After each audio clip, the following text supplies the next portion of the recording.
Hello, welcome to Singapore. Thank you. Yeah. This talk is on digital individuality. How many of you were present for the Web3 Summit in Berlin? A few. Okay. Well, for you guys, I'm afraid I'm not going to say too much that is going to be new. Although there are a few extra points in here, so keep your eyes peeled. You might learn something. For everybody else, this is a talk on some of the work that I've been doing over the last 18 months or so. And it's finally coming to fruition, which is very nice to see for me. And there will be some very interesting stuff released later this year. But what I want to do is show you many of the driving factors leading behind this development, this product, and what sort of areas I think it's going to open up for people, particularly people in Web3 and especially those on Polkadot. All right. So digital individuality, what is it? Well, very simply put, it is to demonstrate that I am a person. Now, of course, you guys can see that I'm a person with your eyes, but it's not always so easy to do that if we are interacting with someone over a digital channel. In fact, it's very, very difficult indeed. Furthermore, you can not just see that I am a person, but you can kind of see that I am this particular person. If you see me in some other time, you can see that I am maybe the same person because you can see my face. Broadly speaking, you can hear my voice. There are a few factors that we use to figure out if we recognize someone, if we've seen them before. But unique within a context, simply because you are able to recognize me does not mean that you can somehow zap that knowledge into someone else and make them be able to recognize me, right? You are in some sense your own context. Everyone is in their own context and they have their own ability to recognize people. It's not something that can be easily shared. Of course, you can share photographs and things, and maybe even like voice prints, but it's broadly speaking quite hard to do that en masse. Okay, so that's digital individuality. What do we mean when I sort of say digital individuality in the context of Polkadot Web3? Well, firstly, following the Web3 ideals, it must be accessible to all. And this means both accessible in terms of usage and accessible in terms of being able to gain that accolade of it being an individual. You must be able to do so without recourse to an authority, as is the case in most of these systems that exist.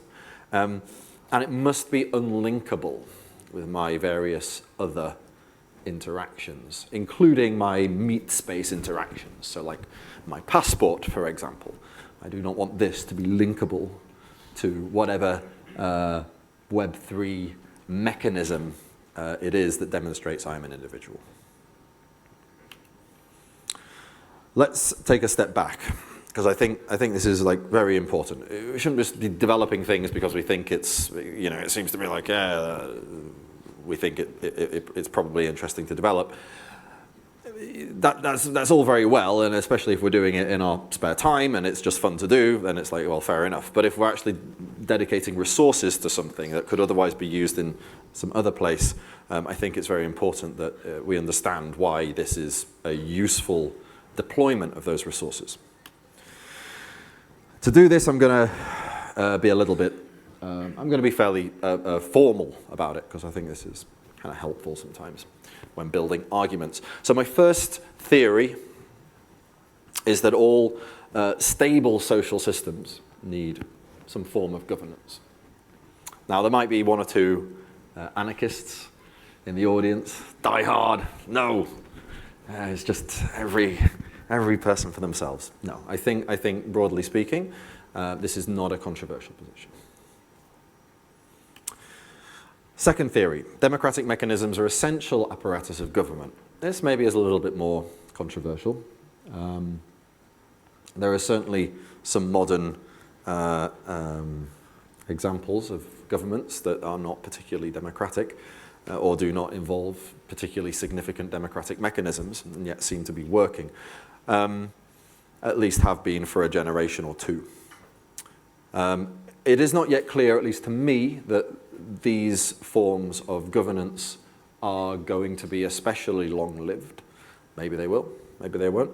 But what we can say is that forms of governance that involve democracies, at least those that have existed in our recent history with our more or less current intellectual and technological context, have been democratic. So maybe it's not absolutely required, but it's certainly something, it seems like it's a very good start. We can make a strong or a more refined theorem if we want to be a bit finicky about it.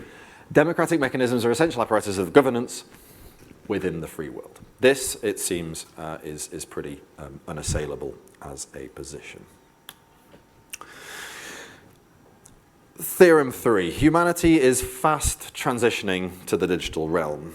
Now you can argue, well, not that many voting systems are in the digital realm these days. I mean, there's some voting machines, but they're not really truly digital. They're still, at the end of the day, physical machines that produce paper printouts. It's true, but I would argue that vote counting is actually a relatively small part of the functioning of a democracy and governance in general.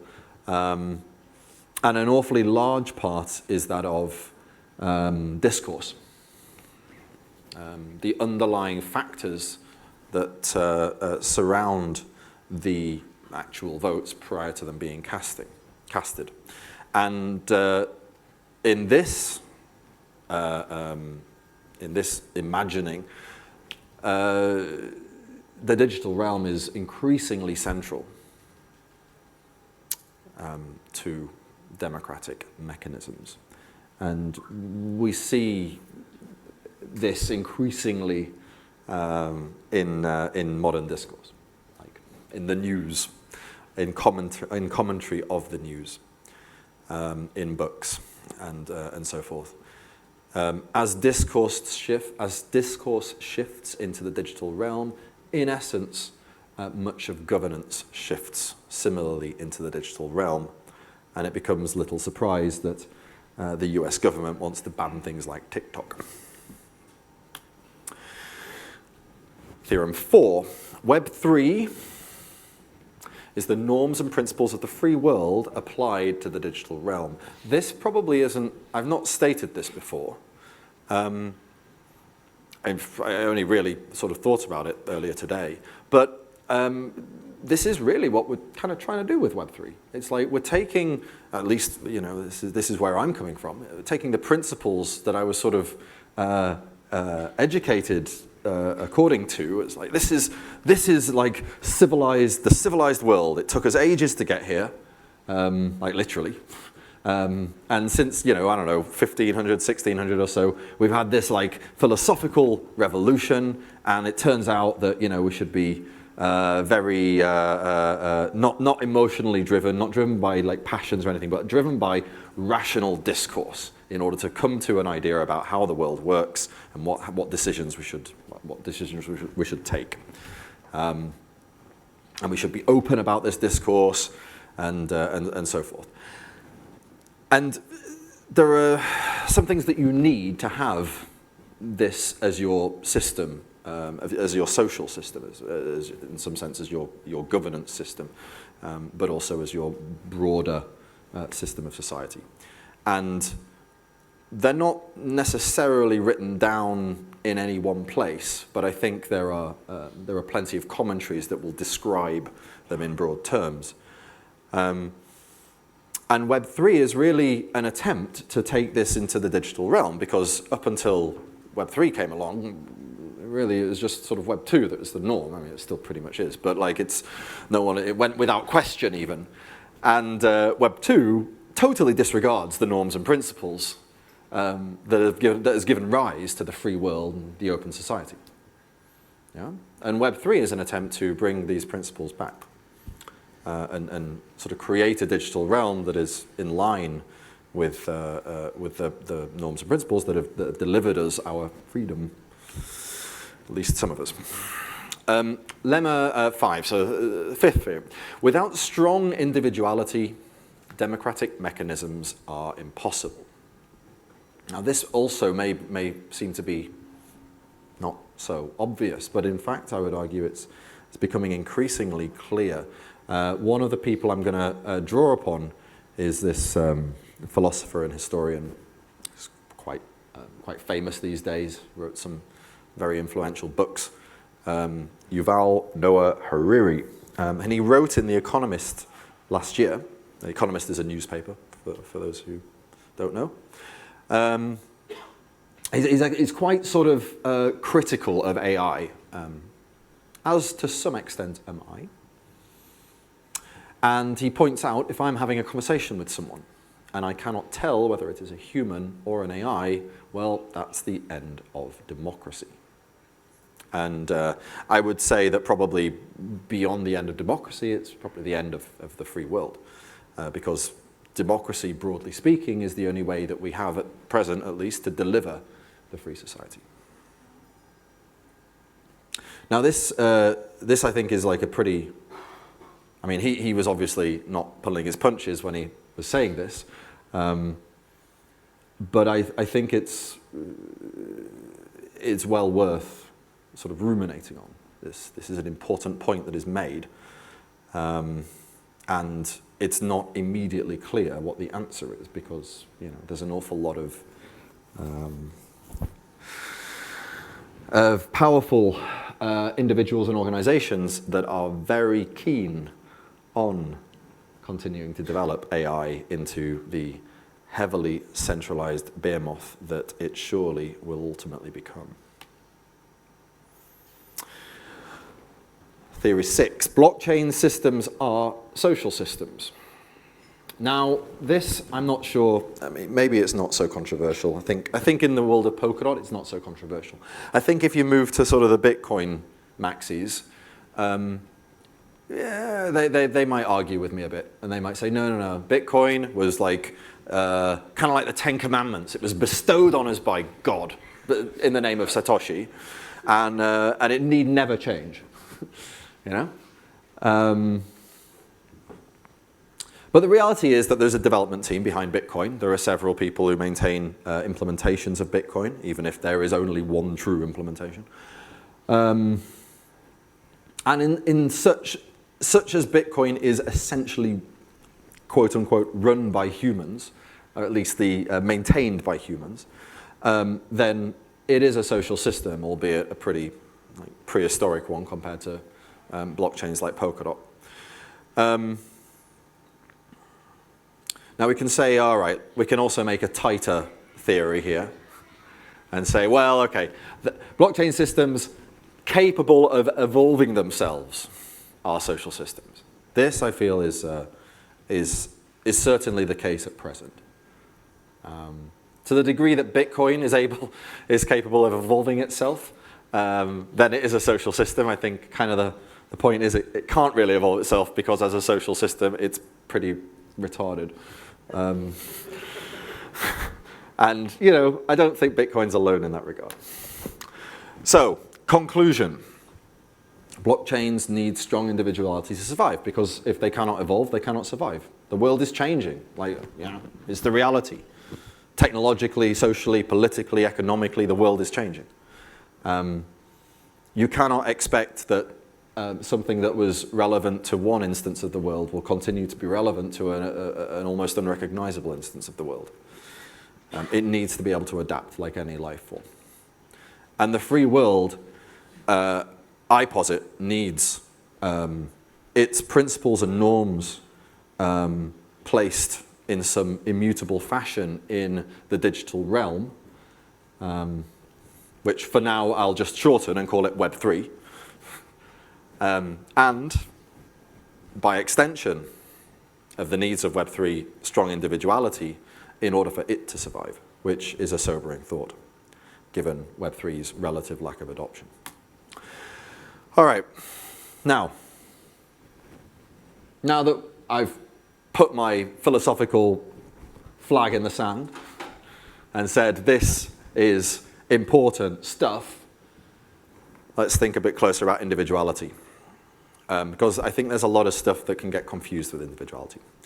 Individuality in and of itself, in my mind at least, cuts quite close to the bone. I'm an individual. I don't necessarily, it feels like a very intrinsic property of myself. And I don't necessarily want to be considering how this property could be applied generally, because it almost feels like if I do that, I might accidentally disenfranchise myself. Like at the moment, I definitely have my individuality. If I define individuality as some particular set of rules, and it just so happens I fall short of those rules, then I've just screwed myself. So it feels like it's like a very important thing to be playing around with.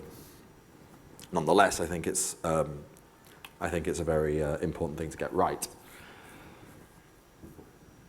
Let's compare it for a second to identity. This is something that I was asked by a reporter not that long ago. He probably called himself a journalist. I definitely call him a reporter.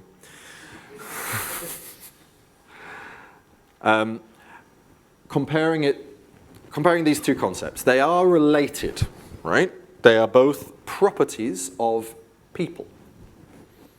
Person has individuality, they also have some identity. What is the difference? Understanding the difference is crucial for what we're doing here. Identity is all about linking one instance of myself, my interactions, to another instance of myself. The same person, still me, but maybe it was me interacting in 2014, now it's me interacting in 2024. And the thing that links those two things is my identity. Or maybe it's me passing through a border of the UK and entering into the border of, say, Germany, right? This is still me, right? But it's a different sort of, I'm in a different position, I'm doing a different thing, but it's still me. And this thing that links it is my identity. Yeah. It's what makes me me and not you. If someone is able to identify me wherever I am, whenever I am, then they have a handle on me. They have, in some sense, captured me. This is why we have a thing of identity theft. I am compromised. And in particular, my digital self is compromised. It's not like I personally am compromised. I haven't been locked up. I can still walk around. But my digital self has been compromised. Yeah? And this, in a society that is increasingly transitioning to become a digital society, is heavily problematic. Pervasive, so everywhere, ubiquitous, all consuming. Strong identity is the despot's dream. Yeah, because they basically have everyone in the palm of their hand. If they want to shut anyone down, it becomes very easy in a digitally native society. For this reason, identity is particularly strong identity, is a very dangerous thing to be playing with. And this is not what I am talking about here. What I'm talking about is individuality. Individuality only demonstrates the uniqueness of a person. It doesn't attempt to capture some sort of tag of them in order that they can be traced wherever and whenever they may be. Individuality allows me to exercise my rights as an individual without giving up the ability to be captured in some sense. It is, in this way, the despot's nightmare. It allows people to stand and be counted without the ability to basically send in the police and put them all in prison. Now, what we have to be very, very careful of is identity solutions that are posing as individuality solutions. They are two different things. Now, unfortunately, almost exclusively to this day, solutions that posit to solve for individuality actually do so by solving identity. They say, we know who you are, therefore, we will attest that you are unique. This is problematic because it turns something that should be a despot's nightmare into a despot's dream. We call this individuality identity leakage. It's like identity leaks into individuality. It's not a good individuality. It's full of holes. Very, very simple examples. Proof of age. You want to prove that you are old enough to buy alcohol in some country? You will generally do so by taking out your government-issued identity card. Identity card. This proves, amongst other things, your age. But those other things include where you're born, what your name is, the specific date of birth, not merely that you are over 21 or over 18 or whatever, but rather your explicit birthday. Now, if you have someone's name and their birthday and where they're born, that's all you need to track them around the world, wherever they go, whatever passport they happen to have, you know who they are. All this supposedly just to allow me to prove that I am indeed old enough to buy alcohol. Basically, all voting happens in the same way. What should be individuality ends up becoming identity. I prove who I am in order to prove that I can indeed vote. Any kind of financial services, particularly those that involve exchange of funds, outside of the grey area that is, sort of decentralized exchanges, the sort of unregulated grey area that is increasingly becoming regulated, we have to prove our identity. If you want to exchange Bitcoin for cash in 2014, you basically just put an advert online, rocked up at a cafe somewhere, transferred the Bitcoin, they gave you a nice bundle of notes, and you were done, right? Easy. You want to do that today? Good luck. Yeah? It's at best, you're going to find a semi-professional vendor that will insist doing KYC before they will touch your cash or your coin. This is a list of things I could think up in about 3 minutes earlier today. I'm sure the list is actually quite a lot longer. Society at present does not significantly differentiate between individuality and identity.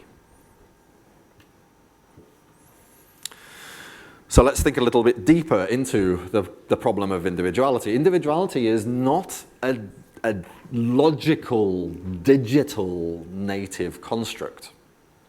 Yeah? Nobody is going to come up with some crypto that solves individuality. The reason is because individuality is a social construct. We, as humans, as human society, decide who a person is and who a person is not.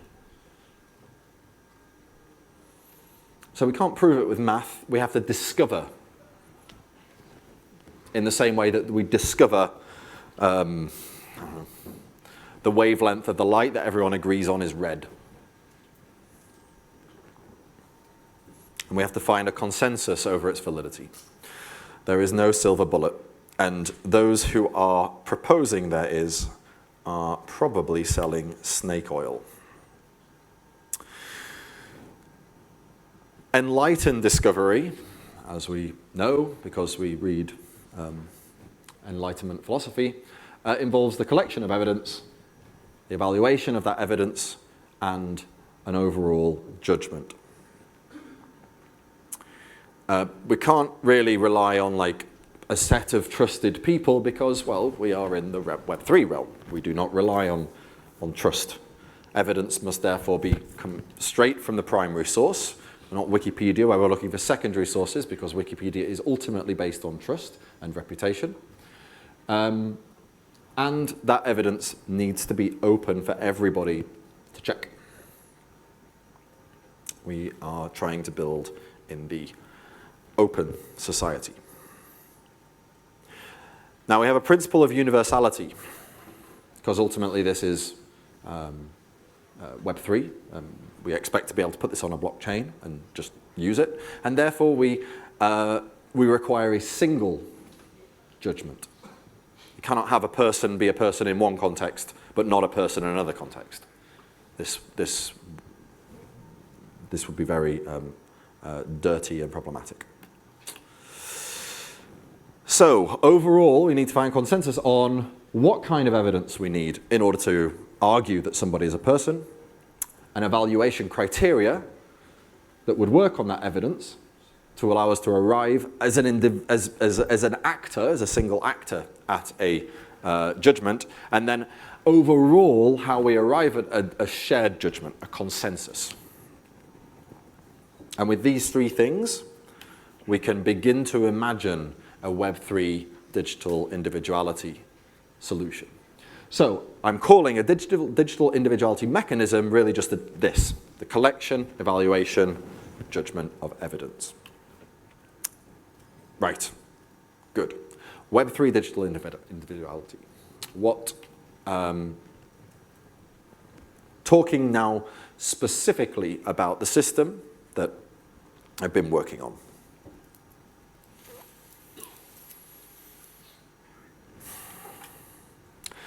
The first thing, and probably the most important thing, in order to make sure this is not merely a tool for despots, is designed for privacy. Privacy when proving individuality, unlinkable within all uses of this individuality, and also, I think very important, unlinkable to any financial transactions that the underlying user happens to be doing. Must be open to all and therefore designed to scale, initially to a million or so, and ultimately able to deliver individuality to a global audience. Designed to be extensible. So the idea is to have common infrastructure that's agnostic about the specific mechanism by which individuality is proven, but still provide a first 1, 2, 3 mechanisms that kind of work and allow for those mechanisms to be extended with further mechanisms if and when governance decides that that is useful. It's Web3, so it should be able to work in the wild west of crypto. No reliance on governments, no reliance on Web2 platforms, no reliance on special hardware. And there's two things, I'm not going to go into them now because I don't have enough time, but basically no specific individuality that keeps everybody's keys, and no specific authority that everybody must fess up to and share some secrets with. In short, no trust. Good. Right, now I want to talk about a few of the key developments that we've done within Polkadot to make this product service happen. Because it turns out that making this in a way that isn't total shit to use means that we have to develop, and still yet making it Web3, means we have to develop actually quite a lot of technology. You can't just like write a smart contract, put it on the chain, and job done. There is, I don't know, like 9 missing components. And they all have to be done before this can, before we have any chance whatsoever of developing an experience that is close to what people would expect in Web 2. So I'm mentioning this stuff because, not because, you know, hey, look at all the work we did, but more to say, look, we've done all of these things, and it turns out you can probably use them as well, like for stuff that you're building. All right, so we made a thing called the bulletin chain. Bulletin chain is basically a kind of Filecoin-y like chain, works on the substrate stack. It's actually very simple. It doesn't use ZK magic. It uses an older sort of imagination of how you do large-scale data storage. But the sort of nice thing is that you don't need to like pick and choose who is going to store your stuff and have a market for the different individual storers. It just gets stored by virtue of it being on the chain. Anyone can sync to the chain, and therefore anyone can basically take part in this data storage for block rewards functionality. It's not going to be used to store to back up the internet, right? It's like a terabyte. It's enough for what we need at present, and it's the nice thing is it's super web accessible, secure, and inherently linked through the substrate bridge into the Polkadot ecosystem. Next thing, small statements hub. This is anyone remember Whisper? Yeah, right. So this is basically a messaging protocol that went sort of hand in hand with Ethereum and Swarm. I wrote about the general concept a long time ago, over 10 years ago, with the idea being that applications would use a combination of blockchains, things like BitTorrent, IPFS, in order to store big bits of data, and then Whisper, as I call it then, in order to send messages around that were too low value to be placed on chain, like low value, high frequency to be placed on chain, that you still needed the individual sort of peers to be able to see and have routed between themselves. This is essentially the modern incarnation of Whisper using some additional Polkadot technologies that allow us to have this decentralized pub/sub database, web accessible, and it allows accounts to basically send messages to each other in an automated fashion. Relay chain pub/sub. This allows parachains to basically, instead of using XCM, if they want to make, say, a hash or some small piece of data available to other parachains instantly and very cheaply, they can use this. It's essentially a pub/sub mechanism allowing parachains to publish small amounts of data to be instantly seen, if they're subscribed to, of course, by other parachains. Transaction extension, essentially a way of removing the need to have transactions identify what account is paying for them. Instead, rather than signing it with an account's private key, they can prove it with a ZK proof. This actually is more general than this. This is one of the things it facilitates. Can facilitate all sorts of other things as well, but this is a very useful thing for what we're doing here because, well, we have these privacy, strong need for privacy. Ring VRF, a ZK snark-based primitive. This allows total anonymity within a group of equal actors. Very useful when we want to ensure that an individual's privacy is upheld. And the vouchers palette. Now this is to do that last little bit of privacy, which is to ensure that the any financial interactions of a user as relating to the individuality proof of personhood system are unlinkable to their actual regular transacting accounts. And for this, there needs to be an additional privacy layer, essentially for the treasury, that unlinks the actual payment destination from the reason of the payment. Yeah? So it's not about like delivering any sort of any deeper financial privacy. That could be done perhaps at with a later piece of infrastructure. What this does is it essentially provides privacy to the treasury payments. I'm not going to go too much into integration. I don't think this is necessarily the right audience, but basically it's going to be very easy to integrate, and we are working on ensuring that it can be integrated not just into Polkadot's parachains, but Kusama's parachains, and also Ethereum L1 and as many of the L2s as we can.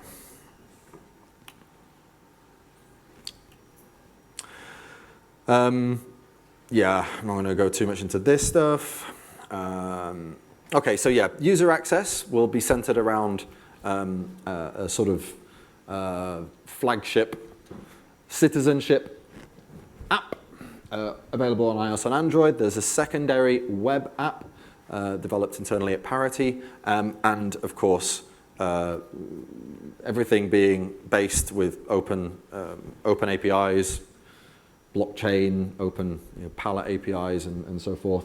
Other front ends are perfectly welcome, indeed invited, to provide access. Not going to go too much into this. Right, so Parity were developing 3 digital individuality mechanisms, which I have cunningly named Digital Individuality Mechanism 1, 2, and 3. So let's talk about DIM 1. This is the first. It's by far the most invasive. You'll see what I mean by that in a second. But it also requires the least maintenance, and it can be done remotely. So it's going to definitely have a particular audience that it's relevant for, and that audience may not be very pervasive within the wider world, but I think I would hope there's some significant number of people that would be interested. Certainly experiments on Kusama would suggest there is. It's called Proof of Ink. It's based around getting a tattoo at a particular place on the body of a unique design associated and assigned on chain using trustless entropy. Provide evidence that it's happened, and there's a judgment by common vote over the citizenry, which basically means everyone that is already proven their individuality. From the user perspective, it's very simple. You basically just get a referral or deposit a bit of DOT, and then you find a design you like, submit the evidence of it happening, and then you wait for your judgment. There's like a set of design families. Here's a few of them. In principle, there can be lots and lots more. Indeed, the design range is extensible through governance, so these can be added as more and more are designed. Most of these I've done myself. There's a few that other people have contributed. This one's by George. This one is a couple of others. But yeah, Philip did some of them. Anyway, yeah, there's a few, and it's very easy to do. I made a little sort of front end where you can code these things and submit them as pull requests. There's a README that I've updated recently. That is actually correct now. So feel free, if you want to fancy an hour of fun graphics coding, to go to that website there, Entroperty. Right, now, finally, I want to just talk about some of the things that, in my mind, this stuff, when, or whatever, there is some substantial adoption, some of the things that it can unlock. So start with some of the more tangible things. There's a concept of mob rule, which is basically oracleization on Polkadot. The idea is a system-wide oracle that can evaluate statements written in English, one presumes, as either being true or false. And then this would reward activity within this little sort of game subsystem. Pan ecosystem username, something that has escaped us to some degree so far. Now, what I'm not talking about is like a domain name system. This is kind of a different thing. Thinking of something much more like basically unique username, but done per person. Something more akin to what you would find on Web 2, user like login password to Twitter or Gmail, whatever, as opposed to DNS, ENS style thing where, you know, basically if you want to buy up a name, that's fine, and there's a market, and anyone can trade these things. Decentralized storage, basically using that 1 terabyte before, but potentially more depending on how that evolves, particularly in the jam era of Polkadot. Airdrops. I mean, airdrops are pretty difficult to get right these days, and they're basically impossible to get right without some form of individuality. And the stronger the individuality, the better the airdrop is likely to be, because the more evenly you're going to be able to take your capital and disperse it around the population. More stuff. Event registration. Kind of interesting for things like festivals, conferences, where you really want to kind of want to give things away for free, but you also have limited amounts, and you don't want a secondary market forming necessarily. Forums and channels can be very helpful to having strong individuality, because basically you can make sure it's exclusive to actual people rather than things like bots and trolls and so forth.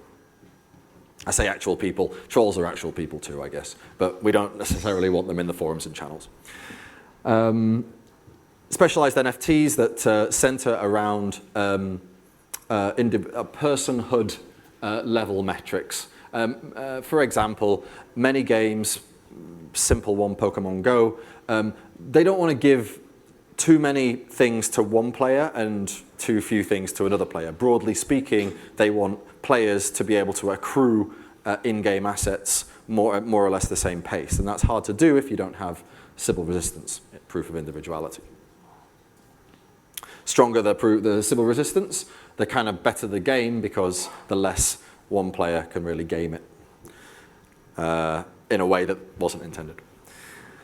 Some special financial products could be envisioned with strong individuality, particularly when we move into the world of finance. You can't really engineer useful financial products if you don't have strong individuality, because you're essentially starting to put a discrete economic price on the cost of breaking the system. And if the system isn't too difficult to break, then people will break it. So you kind of have to have a system that is not easy to break before you can start thinking about building financial products on it. And this even extends, depending on how interesting your financial product is, to government level attacks on individuality. Depending on how governance treats some of this, of course, Polkadot's governance is its own thing, its own beast, one might say. There may also be some other things that incentives that strong individuality could unlock. Free transactions seems to be a really obvious one, because ultimately we don't really want to be squeezing individual users for doing stuff that individual users do. We want to kind of squeeze those the economic actors that are sort of using it more than individual usage. But I mean, Web 2 became huge basically because it gave free services to people under fair usage expectations. We probably want to do the same thing in Polkadot. There may be some other interesting things that we can do in order to get a critical mass of people through the gates. Strong individuality can also unlock enhanced governance. You can imagine some very interesting governance mechanisms that are just not possible unless we have strong Sybil resistance, strong individuality. We can imagine a sort of a democratic collective. We already have the fellowship collective, we have the ambassadorial collective. Or we could imagine just a collective of people. We can imagine actually doing secure quadratic voting. We can imagine partitioning off a portion of the treasury to be voted upon for spending according to where an overall democratic opinion believed it should be spent, as opposed to a stake weighted opinion. We can unlock all sorts of kind of social networky kind of things. Polling, on-chain polling. I mean, we did polling, right, for the logo, right, the current Polkadot logo. We did polling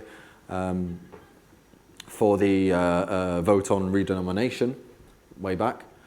But we can imagine a much more agile polling system. something built into many of the Polkadot wallets and apps. You can imagine like charts, like music charts, right? You can imagine like a Kusama music chart. Maybe people, the most popular artist of the week gets a bunch of KSM. Maybe. You can imagine contests about all sorts of things with a very easy, popular way of popularly judging the entrance into the contests. I mean, we can imagine like very interesting, more like social substrata applications. Like one of the issues with well, Web 2 applications in general is that it's really easy to spin up another account. Like no Web 2 application like is going to force you to put your passport details, you know, into the application in order for you to use it. It would be considered far too invasive, far too high friction. But in principle, because we have, you know, if we can get beyond this this critical mass, it becomes actually quite reasonable to be able to build very interesting new game mechanics into traditional Web 2 application areas, such as dating. Like one can imagine, well, look, you get, as an individual, you can sign up and you get X amounts of messages that you can send. And then that's kind of it. Or you get X amount of attention that you can give. We can come up with all sorts of interesting mechanics that just are not possible unless we have strong individuality. Is this going to come back on? Yeah. Okay. Possibly one of the most important things that a strong individuality can unlock is resistance to AI for free and open societies.